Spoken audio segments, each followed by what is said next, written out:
Vamos relembrar aquilo que estudamos esse final de semana? Estamos numa semana especial de reavivamento e reforma. Eu preciso perguntar uma coisa que eu não gostaria que você respondesse. Responda só dentro do seu coração. É uma semana de reavivamento e reforma. O que foi que já foi reformado na sua vida nessa semana? Responda só para você. O que foi que o Senhor Deus já reformou no seu coração, na sua casa, na sua vida? Pensa. Tenho certeza absoluta que o Senhor Jesus já fez algum trabalho. Qual foi? A parte dele foi feita. Às vezes eu encontro pessoas, eu não sei se você sabe, mas nós temos uma escola de preparação de missionários lá no Pernambuco, meu marido. Se você puder colocar o vídeo, tá? Por favor. E então, assim que meu esposo colocar, você vai ter uma ideia do que é que fazemos. Temos uma escola de preparação de missionários. Mas ao preparar missionários, ao nos envolvermos com eles, acontece uma coisa interessante. Às vezes, quando estamos dando estudos bíblicos, as pessoas dizem assim: mas eu ainda não senti que eu tenho que mudar. Quando Deus falar comigo, eu vou mudar. E eu costumo dizer, não é verdade essa frase. Porque quando dizemos isso, estamos jogando a culpa em Deus, dizendo que porque Ele ainda não fez a parte dele, a nossa não foi feita. Você acha que o Senhor Deus não fez a parte dele? Fez ou não? Fez? O que foi que já mudou essa semana? Quais são as coisas que o Senhor Deus já falou para nós? Certamente Ele falou. Não existe a menor possibilidade dele não ter falado. Ele falou. O quê? O Senhor Deus tem pressa. Ele quer que seja resolvida a história para que Ele possa usar logo. E eu preciso dizer uma coisa a você. Abra bem seu ouvido. Olhe bem. Satanás quer logo saber quem é dele. Deus também quer saber logo quem que é de um, quem que é do outro. Existe 40 mil religiões, mas só 2 grupos. O certo e o errado.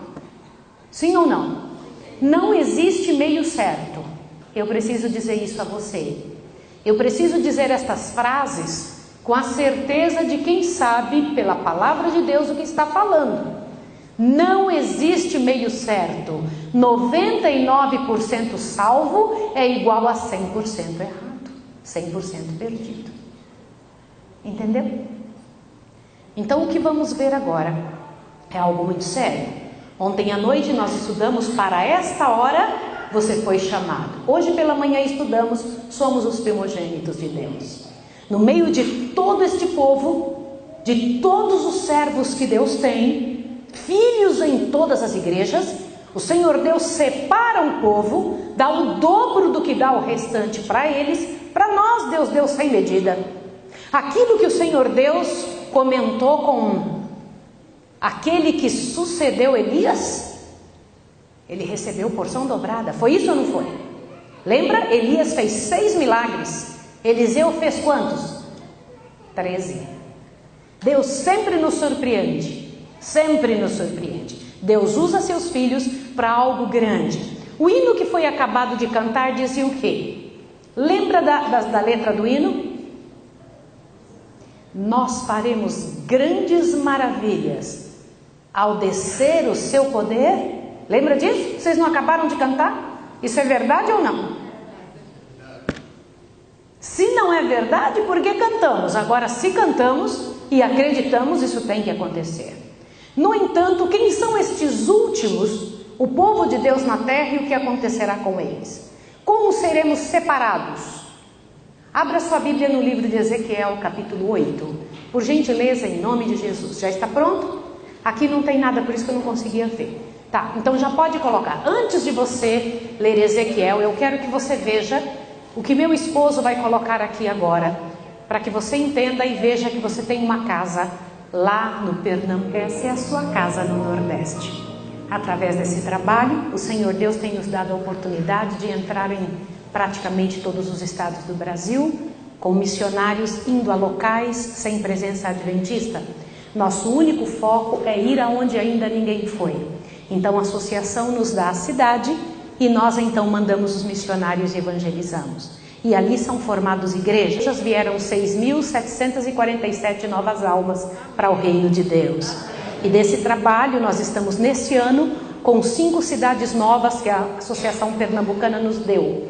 Então este ano o nosso trabalho está nestas 5 cidades. São 5 cidades no Nordeste que não tinha uma só pessoa adventista. E agora, pela graça de Deus, já temos 100 almas batizadas até o presente momento nas 5 cidades. E nosso alvo é chegar a 400 almas nesse final do ano, para que pela graça e poder do Senhor tenhamos igrejas ali. E nosso trabalho não é só levar a mensagem, é depois que estiver prontas as almas, ali naquele local, a igrejinha levantada, manter aquela igreja continuando estudos bíblicos, e os próprios membros se tornam missionários também. Então, pela graça e poder do Senhor, não fica uma casa sem ser visitada. Uma casa após outra, todas as casas da cidade são visitadas pela graça do Senhor. Se houver alguém aqui que deseja ser missionário, mas missionário para o resto da vida, fale conosco. Para manter esse trabalho, nós temos um centro de vida saudável. Lá em casa, tratamos da saúde das pessoas do jeitinho de Deus, tá bom? Então recebemos nossos irmãos, recebemos seus amigos, para tratar da saúde, renascer, restaurar a vida física junto com a vida espiritual, tá bom? Ezequiel capítulo 8 tem uma mensagem direta para aqueles que são os primeiros filhos de Deus, aqueles que o Senhor Deus trouxe, trabalhou com esses primogênitos para que tivessem uma obra especial na terra. Ezequiel capítulo 8. Olha para cá, por favor, em nome de Jesus, que eu tenho uma pergunta a fazer para você. Você aceitaria ler comigo 2 capítulos da Bíblia? Sim ou não? Ontem à noite, quando eu comecei, eu disse que tinha uma parte da Bíblia que foi escrita só para adventistas. Lembra? Só para adventistas. Ei, você aí, que conhece o tempo, é hora de despertar do sono. Só quem conhece o tempo é que deveria entender isso. Sim ou não? Esta parte que vamos ler agora, Ezequiel 8, também só foi escrita para adventistas. Sabia? É uma parte muito séria. É o último momento da história do povo adventista na terra. Depois disso, a volta de Jesus. Nada mais. Mas você precisa ter a paciência de ler os 2 capítulos. Eu preciso orar com você agora. Fecha seus olhos. Santo Deus e amado Pai, rogamos a Ti nesse momento a Tua misericórdia, Senhor. Rogamos a Ti a iluminação do Teu Santo Espírito. Para isso, retira daqui qualquer espírito maligno, Senhor. Expulsa daqui com Tua própria voz, Pai, porque queremos parte somente com Teu Espírito. Queremos que o Senhor nos eduque, nos ensine, nos repreenda, nos corrija, Senhor. Queremos a Tua palavra. Queremos que o Senhor, ao entrar em nosso coração, possa nos convencer, converter, restaurar, animar, Senhor, e nos preparar para a volta de Jesus. Rogamos a Ti que neste momento, só Teu Espírito tenha acesso à nossa vida. Amém. Em nome de Jesus. Amém. Por favor, observe o que você vai ler agora. Eu sou adventista há 56 anos, mas foi essa mensagem que mudou minha história para sempre. Isso que você vai ler agora é uma das mensagens mais sérias que, como adventistas, podemos estar envolvidos. Você entendeu que somos os primogênitos, sim ou não? Sim. Ok, então você já sabe que você tem outros irmãos a seu comando no planeta. Sabe por que você mora nesse endereço? Sua casa mesmo não é essa. Onde é a sua casa? Ok, e por que você está aqui? Por causa das pessoas que moram ao redor da sua casa. Aonde você vai estudar de verdade? No céu. Por que você está fazendo uma faculdade? Só por causa das pessoas que estão lá. Sabia? A única razão pela qual você está aqui, que você não é daqui, são as pessoas, exclusivamente. Não há outra razão. Se você começar a compreender a vida do jeito que ela é, do jeito que é lá, do jeito que é diante do céu, sua impressão vai mudar. Você não faz as coisas por causa desse planeta. Esse planeta está falido. Essa mensagem que você vai ouvir, olhe bem aqui, é a última mensagem de misericórdia de um Deus de amor ao mundo condenado. A última mensagem de misericórdia de um Deus de amor ao mundo condenado. O que isso significa? Que depois dessa mensagem não tem outra. Você precisa ver isso. Obrigada, irmã. Agora veja que sério que você vai entender. Muito sério. Qual foi a última mensagem que Sodoma e Gomorra ouviu antes do fogo e enxofre caírem? Sempre tem a última. Qual é a última mensagem que o povo de Deus vai receber? Por isso que precisamos ler o que você vai ler agora. Vamos ler juntos? Nós pedimos a Deus que Deus nos orientasse. Então vamos pedir ao Senhor que nos abençoe.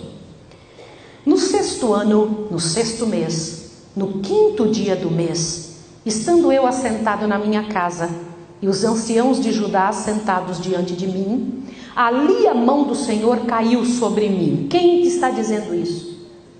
Ezequiel. Se você não tem uma Bíblia, olhe na Bíblia do lado. Você precisa ler isso para você acreditar no que eu vou te falar. Isso aqui é uma das mensagens mais sérias que tem na Bíblia. O que estava acontecendo aqui? Ezequiel está dizendo que ele estava na casa dele e um tipo de comissão estava acontecendo. Os anciãos de Judá estavam lá. E o que aconteceu enquanto ele estava nessa comissão? O que foi que você acabou de ler? A mão do Senhor caiu sobre ele, ele foi levado em visão. Veja como, verso 2. Olhei e vi uma semelhança como aparência de fogo. Desde seus lombos e para cima era fogo, e desde seus lombos e para cima como aspecto de resplendor, como brilho de âmbar. Estendeu a forma de uma mão e me pegou pelos cabelos da cabeça. O Espírito me levantou entre o céu e a terra. Quem era que estava levantando Ezequiel? Quem que era, irmãos? O Espírito Santo, sim ou não? E o Espírito Santo tinha forma? E o que mais? Lombos e para cima, lombos para baixo, sim ou não? E ainda falava. Interessante isso, né? Eu sei que o assunto não é esse, mas é só uma dica para você pensar. Quem levantou Ezequiel aqui era o Espírito Santo. E o Espírito Santo tinha forma.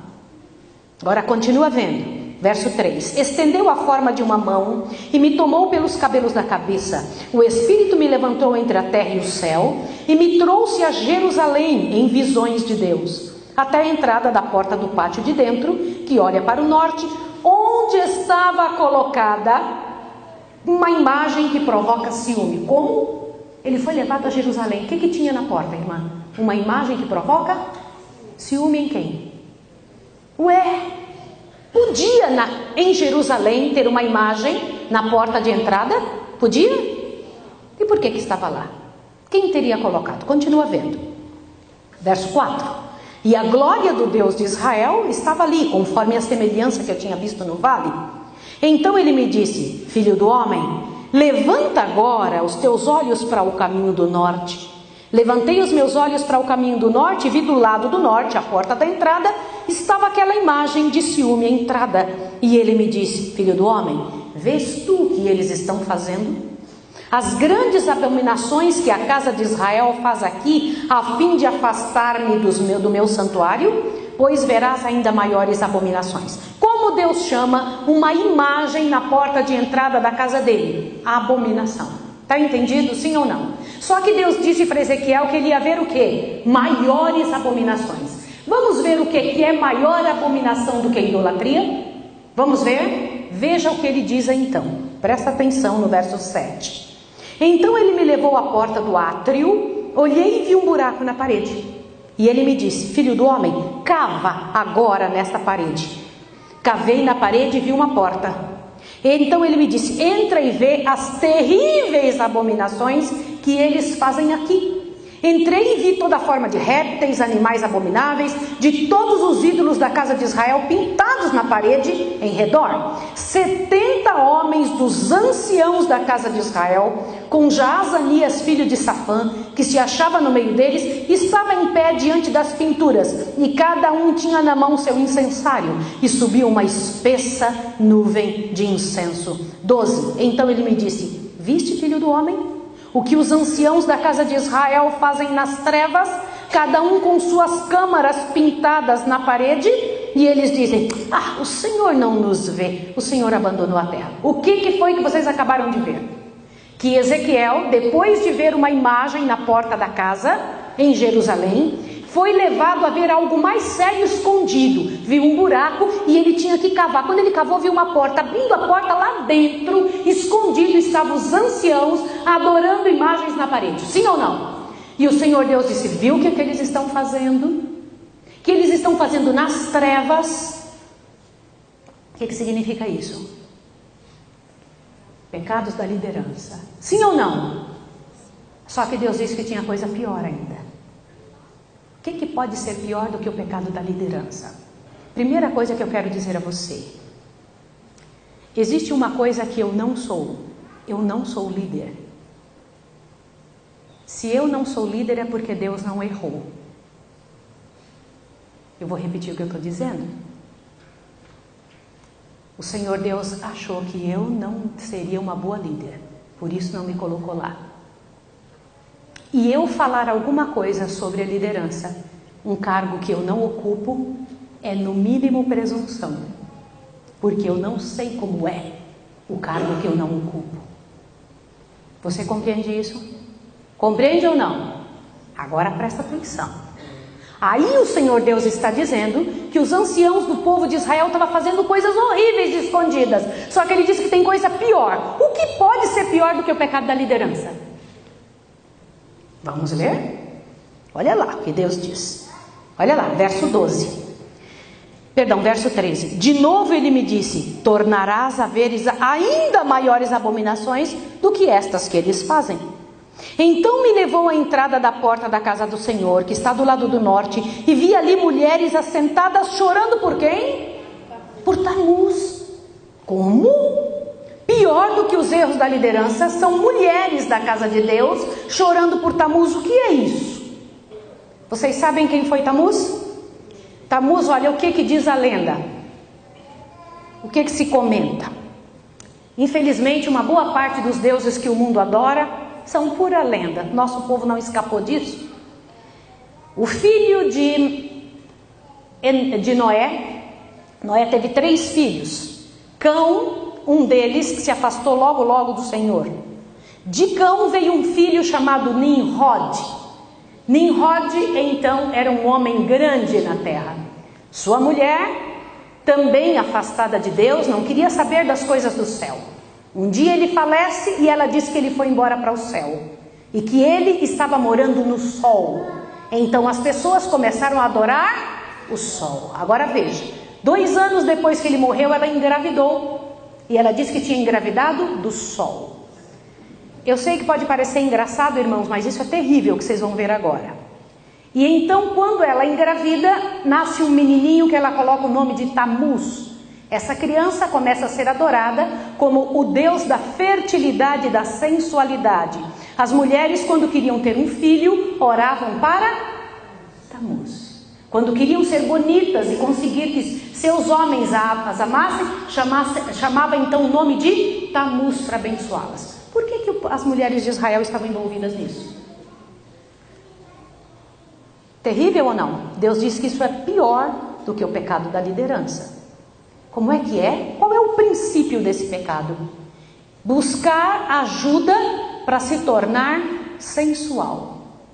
Buscar ajuda para se tornar voluptuosa, cheia de desejo de se tornar melhor que a outra. Se você tivesse a chance de estudar sobre Tamuz, você ia se assustar para você ver o que era prometido a quem o adorasse. Sempre pecados imorais. Sempre. Então eu pergunto, por que é que tinha mulheres no nosso meio orando para Tamuz? Só que Deus disse que tinha coisa pior ainda. Quer ver o quê? Continua lendo. Vai lá, verso 15. Então ele me disse: viste, filho do homem, verás ainda maiores abominações do que esta. Qual é? O verso 16. Então ele me levou ao átrio interior da casa do Senhor, e vi a entrada do templo do Senhor entre o pórtico e o altar, cerca de 25 homens, de costas para o templo do Senhor, com os rostos para o oriente. Eles se prostravam diante do sol, virados para o oriente. Então ele me disse: viste, filho do homem, é coisa de pouca monta para a casa de Judá o fazerem tais abominações aqui? Devem ainda encher a terra de violência e continuamente provocar-me a ira? Ei-los a chegar um ramo ao seu próprio nariz. Olhe para cá um pouquinho. O que Deus mostrou que era pior do que a adoração de Tamuz? Pior que a adoração de Tamuz era o povo da igreja de Deus estar adorando o sol. Ainda bem que isso é o Israel do passado, né? Ainda bem que Deus não está falando da gente. Isso aí está em Ezequiel, no Velho Testamento. Será que Deus está falando de nós? Ah, não, está no Velho Testamento. E Deus ainda está dizendo aí que esse povo estava colocando um ramo no próprio nariz. O que significa isso? Vocês sabem que os escravos da antiguidade, meu pai, só para você ver minha origem. Minha mãe, ela é pretinha igual a noite. Ela é descendente de africanos. Meu pai é branquinho igual o dia. Ele é descendente de holandeses. E nós lá em casa nascemos assim, cevada com leite de soja, né? Um pouquinho lá, um pouquinho aqui. E eu estudei sobre os escravos, porque a minha ascendência é escrava. Procurei saber e entender por que viviam assim. Sabe quando se colocava um arco no nariz do escravo? Deus cita isso aqui, dizendo que o povo de Israel estava colocando em seu próprio nariz um arco. Quando? Abre seu ouvido. O escravo, o dono dele colocava um arco no nariz e uma corda do nariz até sua cintura. E o escravo tinha que ficar de olho no dono dele todo o tempo que o dono se mexia. Se o dono ia se levantar, ele se levantava também para que a corda não esticasse.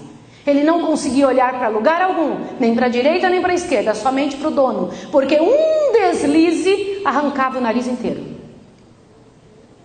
Vários escravos ficaram com o nariz dessa forma. E se fosse arrancado o nariz, além dele valer menos, ele podia morrer no mesmo minuto. Então o Senhor Deus disse que nós estamos, que os filhos de Deus, que aqueles israelitas, quando estavam usando esse tipo de atitude, estavam colocando um ramo no próprio nariz. Quem era que estava com a corda ligada na cintura para puxá-los?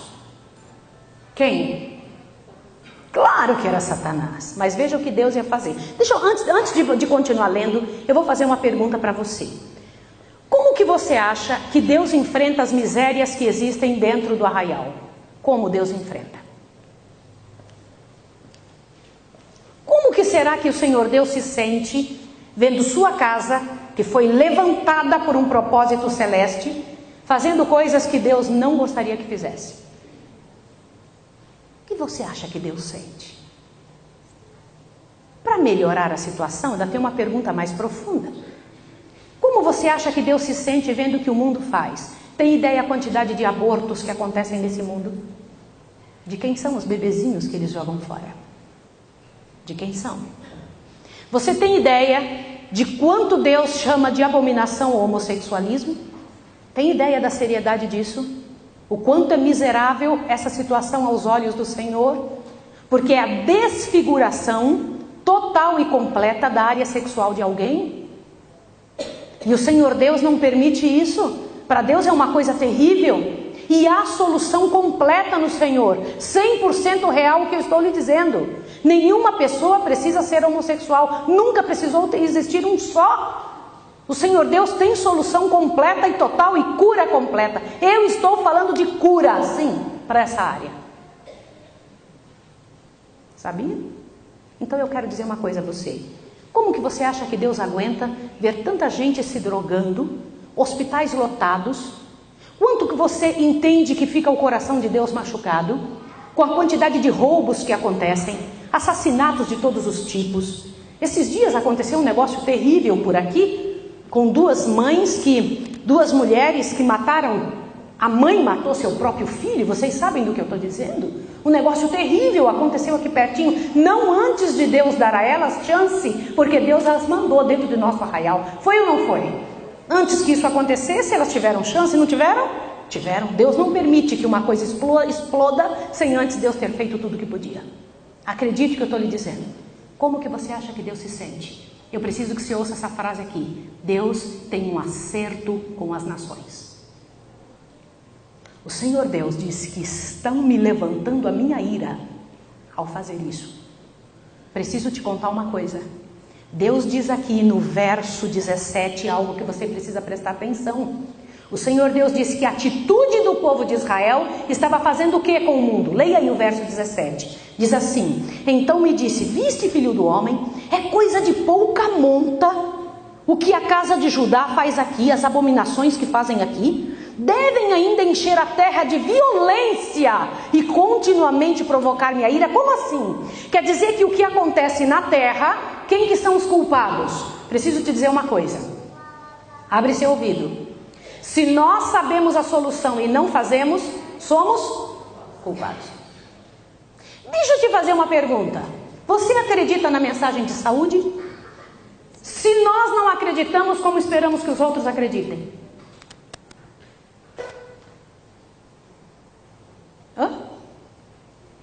Se quando temos algo nós corremos para o mundo e não para dentro da fé, não para dentro daquilo que Deus ensina, como é que poderemos defender algo que não acreditamos?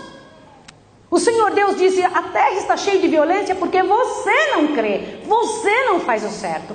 Está na hora de você começar a se mexer e fazer o certo para o pessoal olhar, opa, tem outro caminho que não o meu, tem outro caminho que não o que a gente tenha dado. Existe outra forma, e existe sim.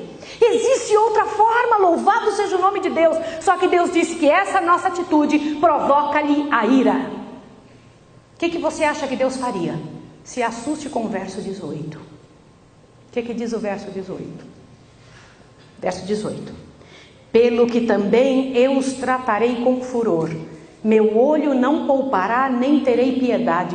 Ainda que me gritem aos ouvidos, eu não os ouvirei. Que horror! Quem está dizendo isso? Quem está dizendo isso, gente? Para qual povo? Para qual povo? E se você descobrir que Deus não está falando com o povo de Israel do passado? Quer ver? Ezequiel 9:1. Então ouviu uma voz que gritava. De repente, quando ele viu todas aquelas abominações, ele disse o quê? Ouviu uma voz que gritava o quê? O que disse? Trazei os intendentes da cidade, cada um com suas armas destruidoras na mão. Irmãos, mulheres são mais românticas. Elas não têm a mesma visão que os homens têm. Quando você vê alguém com uma arma na mão, você pensa que aquela pessoa vai fazer o quê com a arma? Os homens respondem melhor essas coisas. As mulheres não pensam. O que você pensa quando vê um homem com uma arma destruidora na mão? Vai fazer o quê? Atirar. Sim ou não? Para que Deus chamaria gente com arma destruidora na mão? Para quê? Para matar quem? Irmãos, no dia que eu estudei isso aqui, eu falei para o Senhor, Senhor, me perdoa não ter demorado tanto para estudar esse assunto. Dê uma olhada no que o Senhor Deus disse que vai acontecer. Leia aqui. Verso 2. E vi 6 homens que vinham da direção da porta alta que olha para o norte, cada um com suas armas destruidoras na mão, e entre eles um homem vestido de linho com um tinteiro de escrivão à cintura. E entraram e se puseram junto ao altar de bronze. Como é que é? Deus, na hora que viu o povo fazendo tudo que não prestava, mandou chamar quem? 6 homens com o que na mão? Com o que, irmãos? E no meio deles veio um homem que não tinha arma na mão. Tinha o quê? Um tinteiro de escrivão, estava todo vestido de linho. Foi isso ou não foi? Vocês perceberam quantos homens foram chamados? Quantos? 7. 6 tinham armas e um deles tinha... O 7º tinha o quê? Quem que Deus chamou primeiro? Leia o próximo verso. A glória do Deus de Israel se levantou do querubim sobre o qual estava e foi até a entrada da casa. Então clamou o Senhor ao homem vestido de linho, que tinha o tinteiro de escrivão à cintura, e lhe disse: passa pelo meio de Jerusalém. Por onde que ele pediu para passar? Por meio de onde, gente? Tá, olha para cá. Não era o mundo todo, era em que povo que ele deveria ir? Jerusalém. Sim ou não? E fizesse o quê? Passa pelo meio de Jerusalém e marca com um sinal as testas de todo mundo. Está escrito isso aí? A testa de quem que tinha que marcar? Dos homens que suspiram e que gemem por causa das abominações que se cometem no meio do povo. Olha para cá agora. O Senhor Deus, na hora que o povo estava fazendo tudo errado, mandou 6 homens virem com armas na mão, e no meio deles veio um homem vestido de linho. Deus chamou primeiro o homem vestido de linho e disse: vai aí pelo meio de Jerusalém. Não era qualquer povo, o povo de Jerusalém, e marca com um sinal nas testas. O que lembra isso você? O que isso lembra? O selamento, sim ou não? Mandou marcar na testa, não de todos de Jerusalém. Mandou marcar quem? Só os que estivessem chorando e gemendo pelas coisas erradas no meio do povo. Não aqueles que estavam conformados. Aqueles que estavam felizes e contentes e dizendo: estou nem aí, isso vai, é assim mesmo. Quem que Deus mandou marcar com um sinal? Quem, irmãos?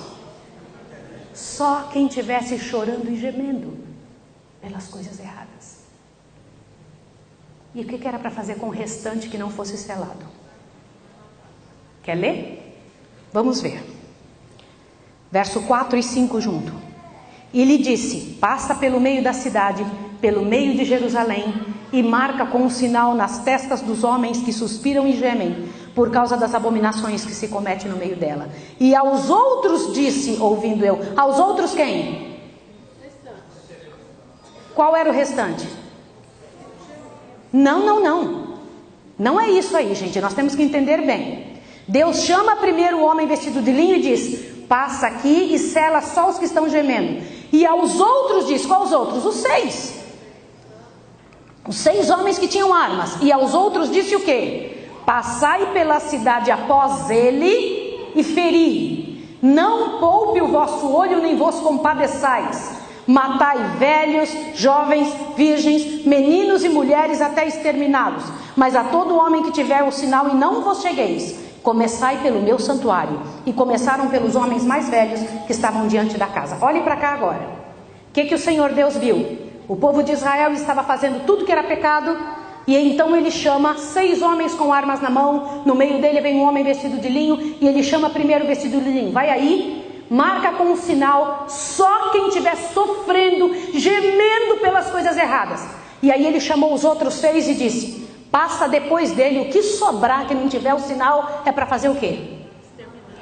Matar quem? Velhos, jovens, crianças, meninos e mulheres. Todo mundo. De que povo? E era começar por quem? Pelos homens mais velhos que estavam diante da casa. E comece pelo meu santuário. Era para começar por quem?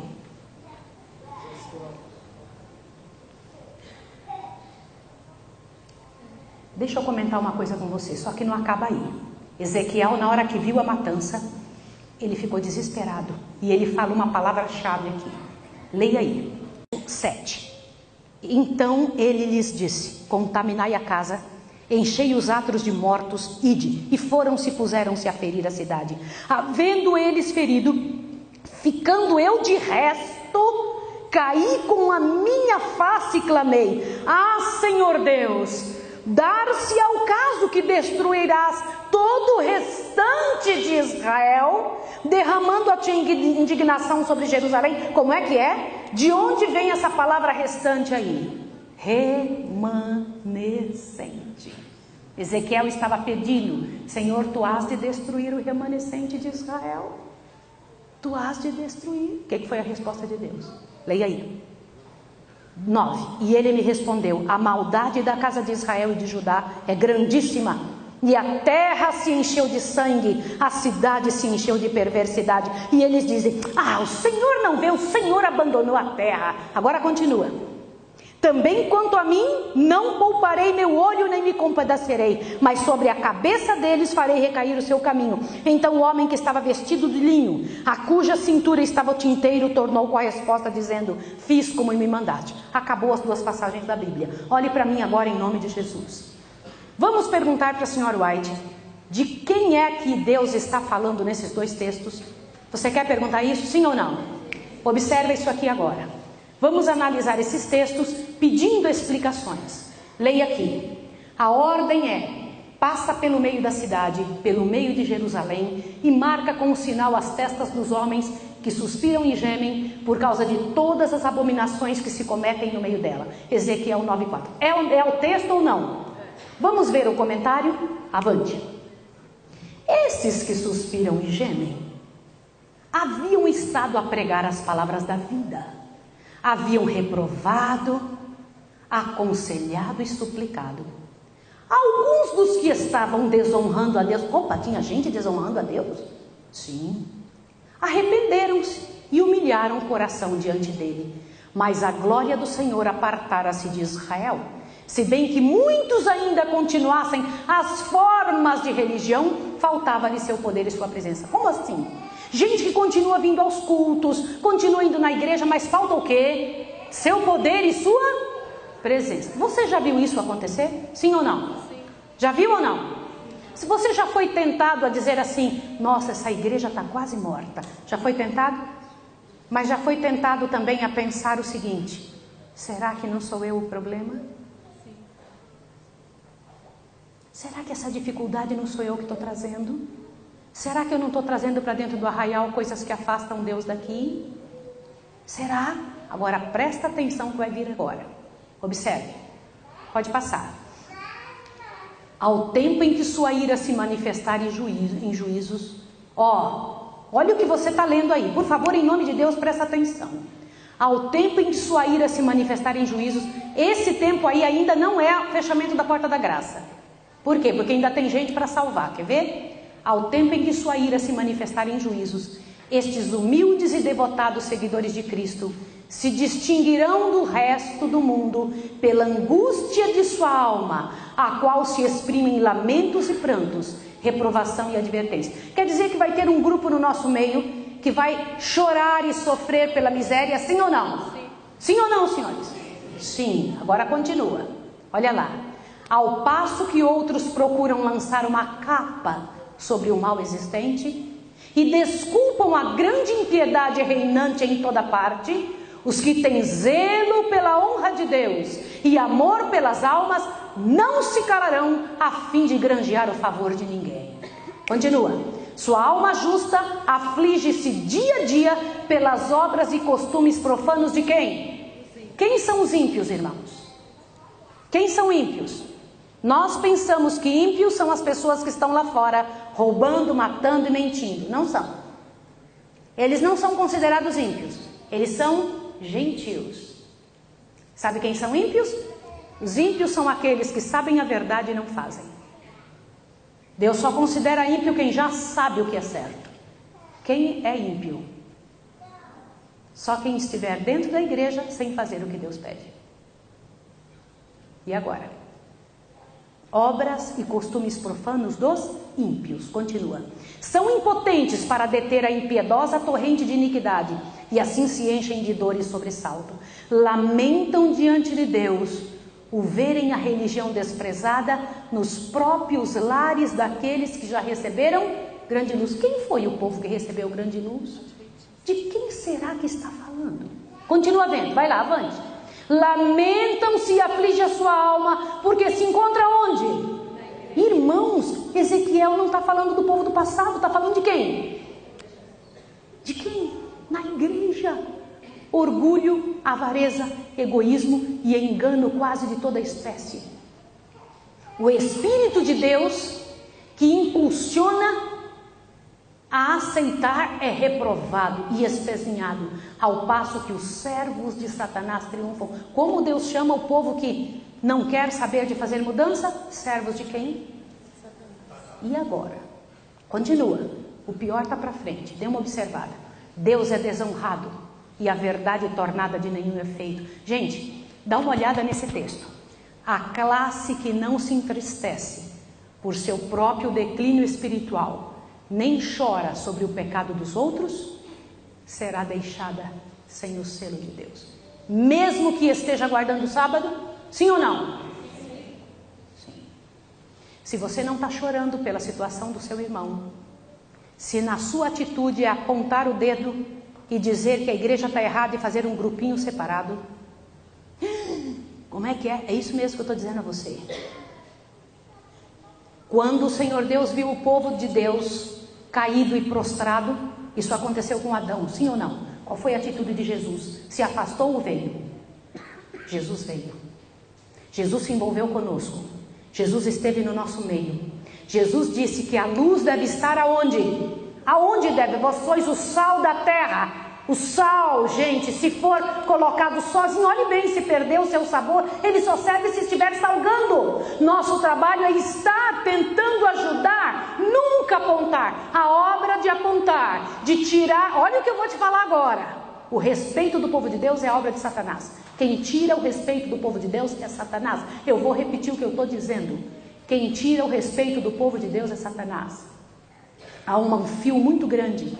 Não adianta apontar o erro se você não tiver uma solução. Se você quiser ser um desses que sofrem e gemem, sofra e gema pelo seu irmão. Lute com ele, jejue por ele. Vai e luta para aquela pessoa sair disso. É teu irmão. Senão vai ser deixado sem o selo de Deus. Vai ser deixado sem o selo de Deus. Continua. O Senhor comissiona seus mensageiros, os homens com armas destruidoras. Opa! Quem é esse homem com armas destruidoras na mão? E agora? Veja, avante.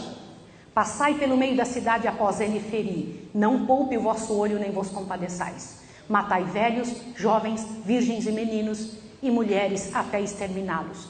Mas a todo homem que tiver o sinal não vos chegueis. E começai pelo meu santuário. E começaram pelos homens mais velhos diante da casa. Gente, é aterrorizante, vamos ler agora. Leia isso aqui.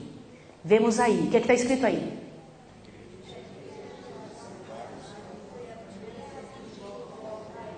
Como é que é, irmãos? Deus tem um acerto com as nações, sim ou não? Mas a quem que ele vai chamar primeiro ao acerto? Qual igreja? Qual igreja, irmãos? Por quê? Por quê, irmãos? Por que o Senhor Deus não vai atrás de quem não sabe nada do santuário? Por que ele não vai atrás de quem nunca recebeu nada sobre alimentação? Por que ele não vai atrás de quem não tem as verdades sobre 1844? Por que ele não vai atrás de quem não tem as verdades sobre as profecias? Porque ele é justo. Ele vai atrás de quem deveria estar fazendo alguma coisa. É óbvio. Antes dele trabalhar com o povo de fora, ele terá um acerto com quem? A primeira a receber o golpe de sua ira.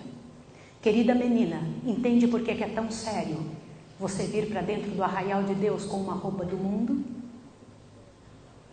Querido homem, você entendeu a seriedade do teu trabalho como líder de uma casa?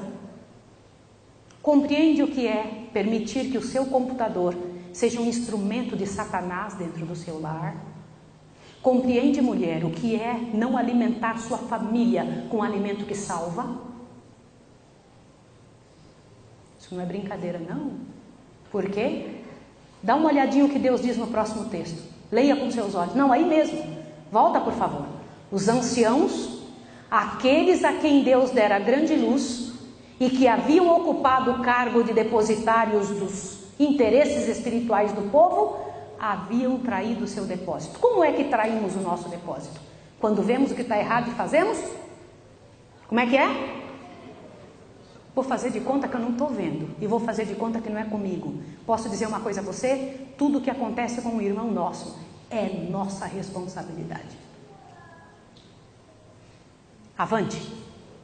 Colocaram-se no ponto de vista de que não precisamos esperar milagres e as assinaladas manifestações do poder de Deus, como nos dias da antiguidade. Olha o que eles dizem. Os tempos... Quantos já ouviram falar essa frase? Quantos já ouviram? Os tempos mudaram. O que essa frase faz? Olha o que diz aí. Parece que ela estava vendo que iam dizer isso. Olha lá, os tempos mudaram. Estas palavras fortaleceram-lhe a incredulidade e dizem: o Senhor não fará nem bem nem mal. É demasiadamente misericordioso para visitar seu povo em juízo. Imagina que Deus vai fazer alguma coisa com seu povo. Vai sim, irmãos. Vai sim. Vai! Quando Deus nos deu uma responsabilidade de salvar os outros de fora, de dar exemplo para os de fora, e nós não agimos assim. Avante, olha o que diz aqui. Assim, paz e segurança. Irmãos, leia isso, ó. Assim, paz e segurança. É o grito de homens que nunca mais erguerão a voz como trombeta para mostrar ao povo de Deus suas transgressões e à casa de Jacó os seus pecados. Olha como Deus os chama. Esses cães mudos que não querem ladrar são aqueles que sentirão a justa vingança de um Deus ofendido. Gente, olha que frase. Homens, virgens e crianças, todos perecerão juntos. De que povo?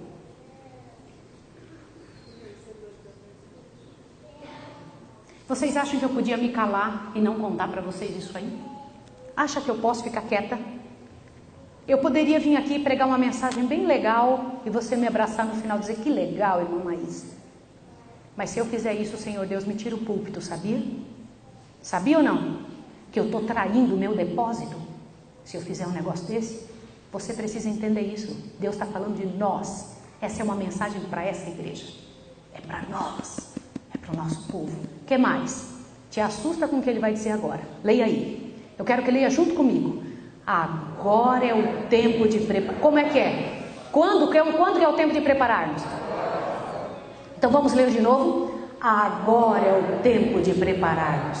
O selo de Deus jamais será colocado à testa de um homem ou mulher impuros. Gente, peraí. Nós somos o que vemos. Nós somos o que comemos. Nós somos o que pensamos. Os pensamentos são feitos a partir daquilo que permitimos entrar pelas vias da alma. Se nós não temos, olha o que eu vou te falar, mais conhecimento da verdade do que o povo comum, as pragas cairão sobre nós, igual se nós nunca tivéssemos tido mensagem. Olha o que diz ali. Jamais, 1, 2, 3, jamais será colocado à testa de um homem ou mulher cobiçosos ou amantes do mundo. Jamais será colocado à testa de um homem ou mulher de língua falsa ou coração enganoso. Leia comigo a última frase. Todos os que recebem o selo de Deus devem ser imaculados diante de Deus, candidatos para o céu. Sim ou não? Eu preciso perguntar uma coisa a você. Você acha que isso é sério? Eu preciso ser honesta contigo. Muito honesta. Irmãos queridos, eu não sei se dá tempo de voltar. Eu não sei. Eu tenho certeza que o Senhor não tem mais tempo. Até quando o Senhor Deus aguentará a miséria desse mundo e o sofrimento de pessoas que não sabem distinguir a mão direita da esquerda? Até quando o Senhor fará esse trabalho? O Senhor Deus levantou um povo para fazer esse trabalho no mundo. Sabe por que você tem problemas? Aliás, na tua Bíblia você não vai encontrar um pedacinho dizendo para você mesma resolver o seu problema. Não existe. Na palavra de Deus não existe nenhum pedacinho dizendo assim: resolva o seu problema. Sabe por que não existe? Porque não é você que resolve o seu problema. O Senhor Deus disse: vinde após mim. Como é que é? Todos que estão cansados e eu vos. Você acredita nisso ou não? Acredita ou não? Se você acredita, está na hora de você mostrar isso para as pessoas. Quer que eu te fale uma coisa? Estamos chegando na hora do selamento. O anjo do Senhor passa através deste planeta, deste céu em direção à terra, e tem vindo fazer um trabalho especial dentro de sua igreja. E eu sei que a hora é agora.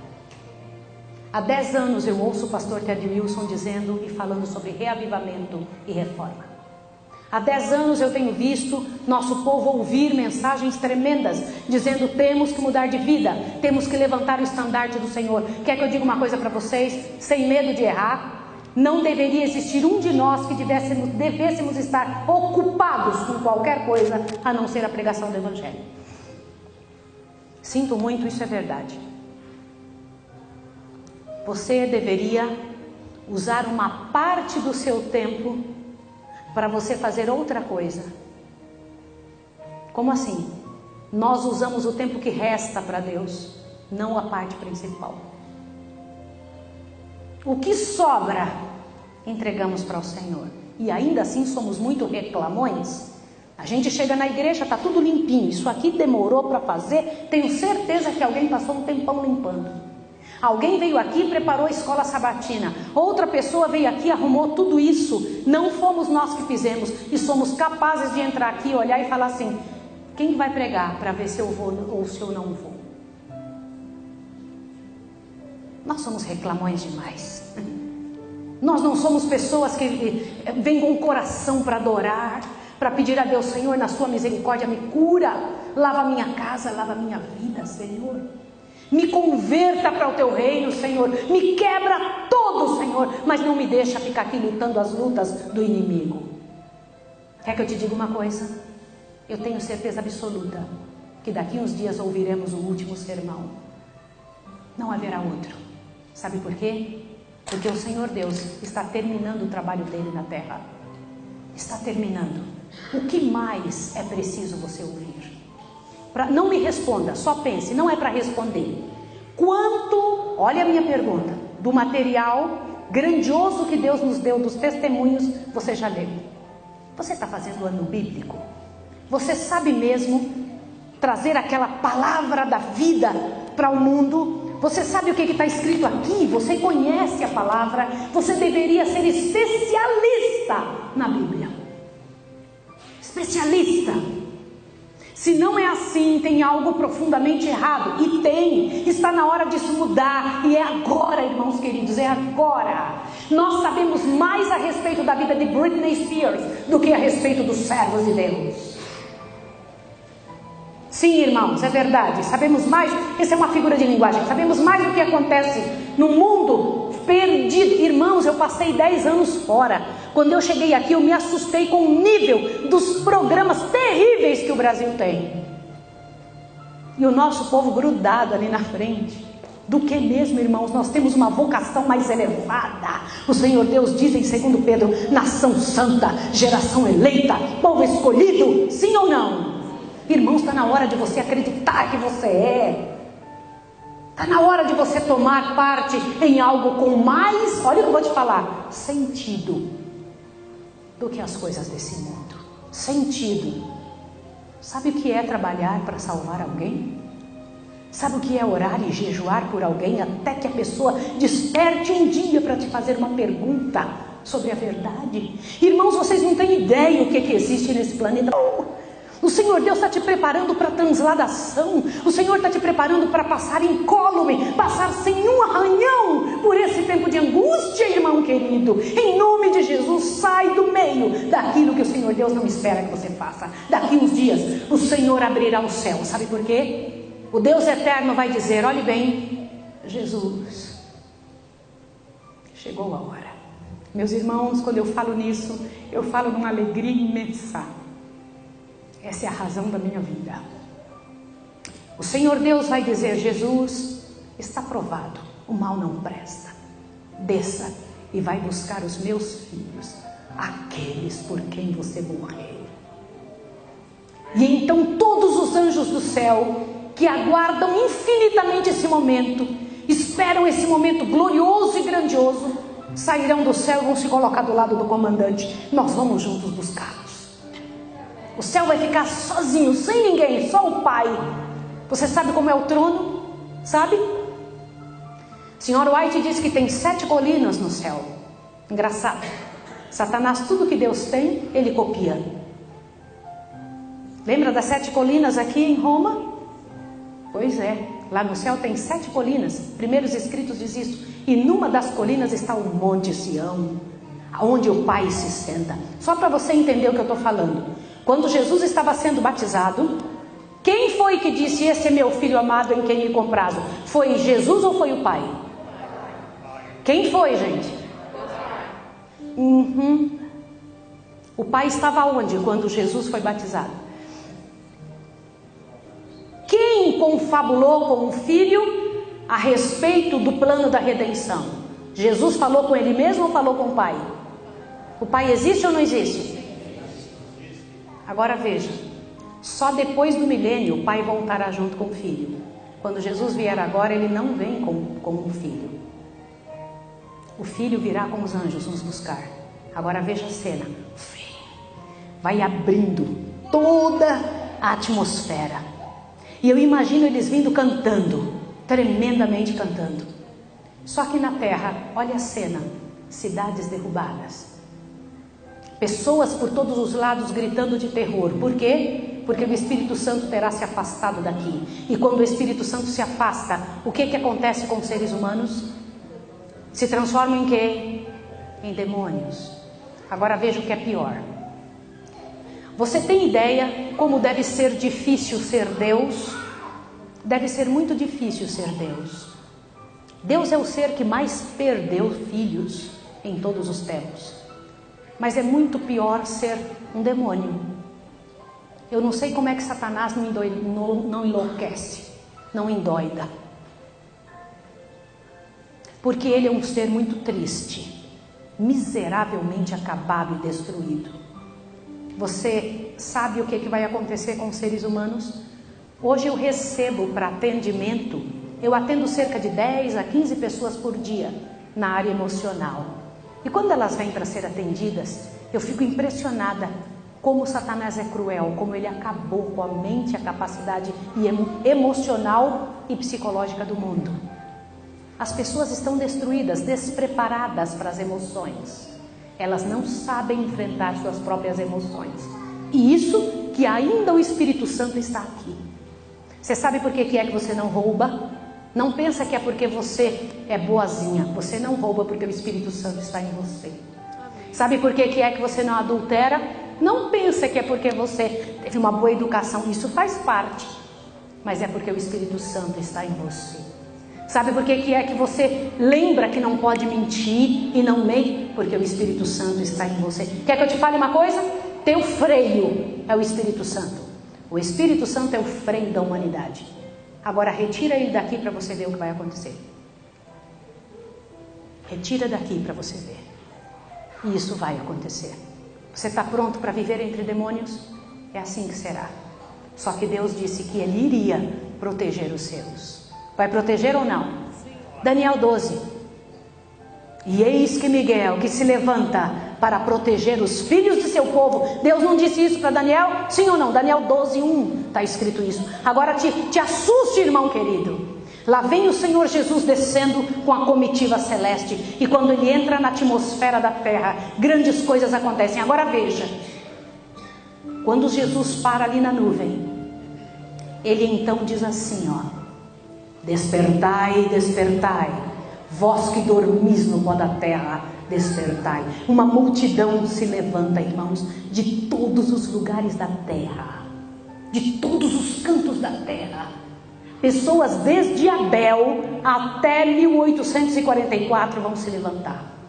De todos os lugares, antediluvianos, aquele povo todo que viveu, os nossos grandes patriarcas, aquela multidão gloriosa. Que coisa tremenda.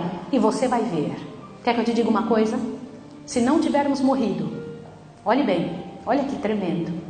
Se não tivermos morrido, não passaremos pela morte. O cunho, a miséria do pecado não passará por você. Mas tem uma coisa tremenda. Eu tenho um filho que teria 35 anos, se fosse vivo. Ele não ressuscitará no dia da volta de Jesus. Ele vai ressuscitar uns dias antes. Por quê? A ressurreição especial. Todos os que morreram após 1844 ressuscitarão um pouquinho antes da volta de Jesus, para ver o Senhor que eles esperavam voltando. Você sabia disso? Quantos sabiam sobre a ressurreição especial? Pois eu quero que vocês, em nome de Jesus, junto com o seu pastor está ali levantando a mão, então eu quero que vocês estudem isso, em nome de Jesus. A ressurreição onde todos após 1844 vão ressuscitar, é uma ressurreição para ver a maior cena da história, a volta de Jesus. Jesus não voltará sem, olha o que eu vou te contar agora, olha para cá. Jesus não voltará sem um grande estrondo. Eu não sei se você ficou sabendo do que aconteceu com o Idi Amin Dada. Quem soube? Um avião israelense entrou lá em Uganda. E Idi Amin prendeu o avião com uma quantidade tremenda de israelitas dentro. Foram feitas todas as negociações para Idi Amin soltar aquele povo. Idi Amin pedia: se não me der os meus que estão aí, eu mato eles em 50 horas, em 40 horas, em 24 horas. E quando estava terminando a hora, Idi Amin ia lá matar. Pode acreditar, porque quando ele falava, ele fazia. Adivinha o que aconteceu? Te assuste agora. Um homem, sósia de Idi Amin, se vestiu de general. Irmãos, olha que tremendo. Entrou em silêncio por dentro com uma comitiva, com um carro pintado, blindado, com outros homens vestidos com o uniforme do exército de Idi Amin. Entraram em 6 minutos. Este acontecimento durou 6 minutos. Entraram dentro do aeroporto e falou: solta os israelenses, manda subir. Entrou dentro do carro e sumiram. Até hoje ninguém pegou eles. Nesta hora, o avião israelense decolou e foi embora. Quando Idi Amin percebeu: o que está levantando? Quem está levantando? Por que está levantando? E então Israel começou a gritar: conseguimos, conseguimos, conseguimos. No silêncio foram resgatados os israelitas naquele dia. Pois eu vou te contar uma coisa: quando Jesus estiver voltando, não haverá silêncio. Quando ele vier em resgate dos seus filhos, ele virá com uma trombeta poderosa, gritando aos 4 cantos, que virá resgatar-nos de quem está nos prendendo. Acredite o que eu estou lhe dizendo em nome de Jesus. Aquele que vai vir em nossa busca virá com muita, muita música, dizendo: estes são meus. E ali da nuvem, o Senhor Deus vai chamar um poder maior que nós, vai nos levantar em direção àquela nuvem, irmãos. E nós vamos lá na nuvem. Os que aqui ficarem vão morrer pelo esplendor da glória do Senhor. Num abrir e fechar de olhos, nós seremos transformados. Eu vou ver o meu filho, vou ver o meu pai, o seu pai, porque ele vai estar tão novo. Meu pai morreu velhinho, aos pedaços ele foi. Ele tinha diabetes, morreu aos pedaços, tadinho do meu pai. Mas quando ele voltar, vai voltar como? Novo em folha. E eu vou subir naquela nuvem e nós vamos viajar com o Senhor. Vamos viajar. E eu imagino aquela multidão tremenda de todos os tempos, os ressuscitados e salvos do meu Deus, subindo naquela nuvem e indo embora com Jesus. Quando Jesus vira a volta, diz: vamos embora para casa. É para casa que o Senhor nos levará. É para casa que o Senhor nos levará. Agora eu preciso dizer uma coisa a você. Eu quero que você faça parte dessa pregação hoje à tarde. Sabe qual é a sua parte? Você está vendo isso aqui atrás de mim? Está vendo? Todos os que subirem para a ceia do Senhor. Porque quando chegarmos no céu, haverá ali uma ceia, não haverá? Todos os que subirem terão que ter passado pelo lava-pés. Todos terão resolvido sua vida. Todos terão tomado uma posição diante de Deus. Todos terão resolvido qualquer encrenca, dificuldade ou angústia que tiver com qualquer pessoa. Todos os que participarem da ceia, que estiverem prontos a participar da ceia, a subir com Jesus, terão tomado a seguinte decisão: eu sou do Senhor para sempre. Você gostaria de fazer isso? Os anciãos dessa igreja prepararam aí fora o local para o lava-pés. Eu queria fazer um pedido a você, em nome de Jesus. Vá fazer o lava-pés e volte para cá, para você ver o que Deus está te reservando antes de entrar no céu. Antes. Vamos lavar os pés? Como eles estão fazendo? Como que eles estão arrumando tudo? Imagine isso.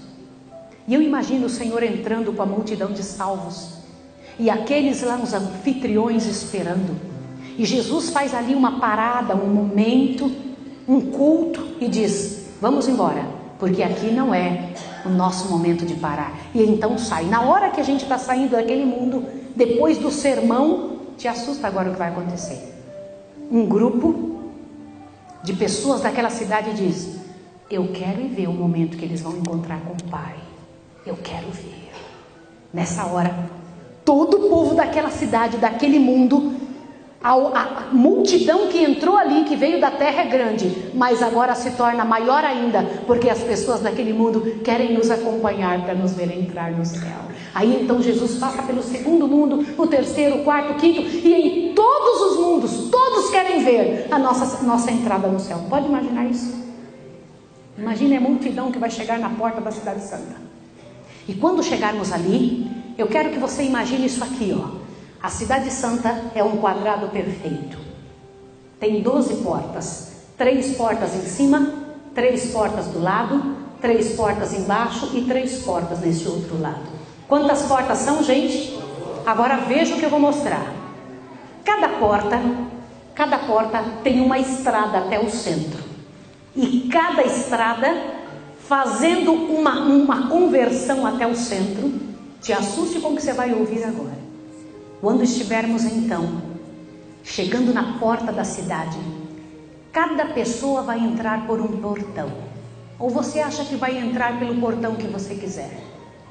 Cada portão tem um nome em cima dele.